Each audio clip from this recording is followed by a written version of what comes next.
Remix the way you connect with the new Mobitel Remix. Enjoy free M2M voice minutes, SMS, data, VAS minutes and 50% discounts on excess data and 3 fabulous add-on prepaid packages. Dial #649# to activate. Mobitel, we care always.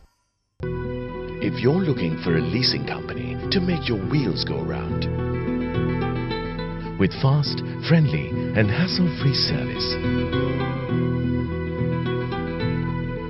together with flexibility and the best interest rates in town, let us show you how we can make your world go round. People's Leasing Company. We're the #1 in leasing because pleasing people is our #1 priority.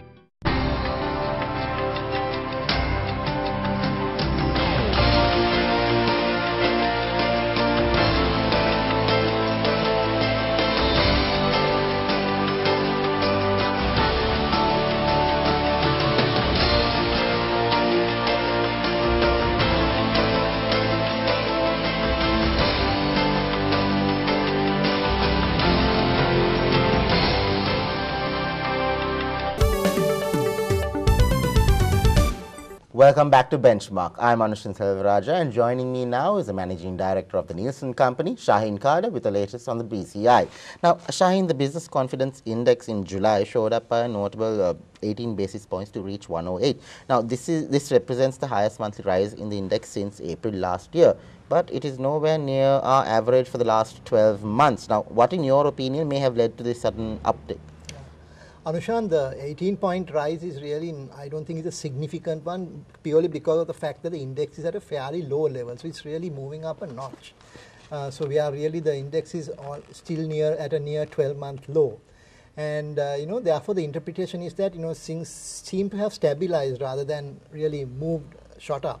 So this is basically, I think, due to a couple of reasons. First of all, the exchange rate has stabilized. So in the last 2-3 months, we have not seen the amount of devaluation that we have seen previously. So people then, feel more comfortable that the status quo is going to be maintained. And even business people, I think, also feel that the panic situation about the economy has somewhat faded away. And therefore, that the country's financials are more or less stable right now. Do you think the policy tightening measures of the central bank had an effect on the BCI for better or worse, so to speak? I think most people really don't understand the long-term benefits of the corrective measures. I mean, what are the corrective measures really going to produce? And this is probably why the Business Confidence Index nosedived. I believe we are still at a tipping point in terms of consumer confidence and spending. So consumers are really holding back spending. Will consumers start spending more, or will they continue to cut down? Now, this will have an impact on how the BCI behaves, because finally what consumers spend sort of translate into more business, more revenue for businesses. And the other question that we have to keep in mind is, will inflation be controlled, or will inflation grow to double digits? So at the moment, there is some slight optimism creeping in. However, but if there are more shocks to the economy, I guess the index will then perhaps nosedive a bit more. What about the cost of goods and services, which seems to have re-emerged as a major concern? Now, inflation is up to 9.8% in July over the May's 7%. Now, what could have led to this increase? I think most businesses are in trading and imports in Sri Lanka, and therefore, they have significant import costs related to their raw material imports. And devaluation therefore hit them badly, and in turn consumers bought less. And inflation concerns about fuel, transport, etc. actually have contributed further to these concerns. That was the Managing Director of the Nielsen Company, Shaheen Cader. We'll go in for a short commercial break and we'll be back with the latest on the economy.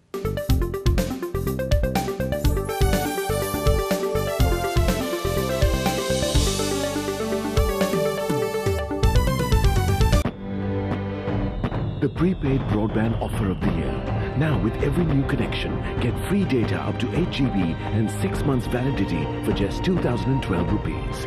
Mobitel, we care always. If you're looking for a leasing company to make your wheels go round, with fast, friendly and hassle-free service, together with flexibility and the best interest rates in town, let us show you how we can make your world go round. People's Leasing Company. We're the #1 in leasing because pleasing people is our #1 priority. The prepaid broadband offer of the year. Now with every new connection, get free data up to 8 GB and 6 months validity for just 2012 rupees. Mobitel, we care always. Welcome back. Joining me now is economist with Standard Chartered Bank and LMD columnist Samantha Amerasinghe. Now, Samantha, inflation seems to be back with a bang. It's up to 9.8% in July from 7% in May, and it's seemingly determined to empty our pockets in the quickest possible way. Now, what must we be most conscious about given this acceleration? Well, most of the sensitivities are due to supply-side pressures, and inflation has been on an uptrend since February. And if you recall, it was in February that the authorities implemented those long overdue fuel price hikes. We now see inflation nearing double digits after the significant jump in food inflation by almost 4% a month-on-month increase in July. The food component comprises just over 40% of the CPI basket and has a very strong impact on inflation as a result. What's made the situation even worse is the fact that food prices were hit by supply constraints due to the drought and the authorities' policies to discourage selected imports such as milk powder. But we do see some of these pressures easing now. Do you think the decline in global oil and commodity prices from earlier this year would alleviate the inflation burden somewhat? And if so, in what way? It would definitely help to ease inflationary pressures, as oil imports comprise approximately 25% of our total imports bill. However, this decline in oil prices you're speaking of seems to have been short-term and also short-lived, as oil prices have now recovered as expected and have in fact been over the $100 per barrel mark since early July due to stronger fundamentals. As for the Eurozone crisis, Samantha, do you think it's going to get better? How are our financial managers dealing with the situation, considering it is currently one of the biggest concerns? At this point in time, the crisis definitely looks set to continue, and it all really depends on the policy response, on whether the coordinated plan by Draghi, the president of the European Central Bank, and other European policymakers actually delivers, whether the concrete measures are put in place and more definitive action is in fact taken by the European Central Bank. And some possible solutions include interest rate cuts to stimulate growth, further LTROs, or what are known as long-term refinancing operations, bond repurchase programs, or the European Central Bank simply doing more quantitative easing. And if I can just quickly explain what quantitative easing actually is. Usually central banks, what they try to do is to raise the amount of lending and activity in the economy indirectly by cutting interest rates. But when interest rates can go no lower, a central bank's only option is to pump money into the economy directly. And that is essentially what quantitative easing is. And in some ways, it's the same principle as printing money. If I can get back to your question, so there are still some sizable risks in the coming weeks, no matter what the European Central Bank does. Rating agency downgrades are a possibility with regard to Spain.